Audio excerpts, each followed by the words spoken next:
Well, it's about that time. You mean time for the IRS trainer for the week? That's it. Okay, so what do we got? This is a fun one. I represented this gentleman off and on, probably for about 6 or 7 years. When he first came to me, he owed about $500,000, I think. And we identified that because of some other situations and circumstances in his financial life, the best thing for him to do was to go and file a bankruptcy. And we talk about on the show quite often that bankruptcy can discharge taxes under certain circumstances. I don't think we've talked about that one in a while. We haven't talked about it in a while. And so he went through a bankruptcy with another attorney, somebody that I ever referred him to, and wiped out about $300,000, I think, of the tax debt that he owed, which is good, but he owed like $500,000. So he still owed a couple $100,000. In fact, I wrote it down here. He owed $207,358.90, just to be exact. And I don't think he's writing a check for that. No. So, and actually, he and his wife used to live in the Tampa Bay area, and they ended up moving up to the Villages, which is a really cool, actually, retirement community, north of Tampa. Just don't have sex with anybody there.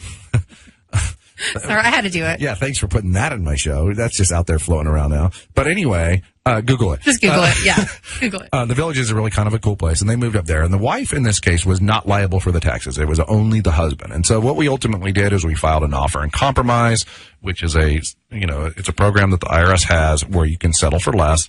And we ended up offering right around $5,000 on, keep in mind, $207,000 liability. And we went back and forth just a little bit. The IRS agreed to accept $9,150. And so that's a pretty good deal, right? I mean, that's 4 or 5 cents on the dollar, something like that. The percentage of what is owed is low. Yeah. So the nice thing is I actually follow these folks on Facebook. And it's really cool because they're obviously of retirement age because they're living in the Villages, right?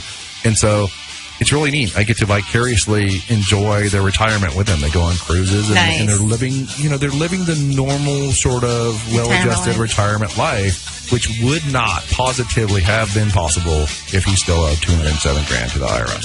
So happy ending. There's always a happy ending to the IRS trainer of the week.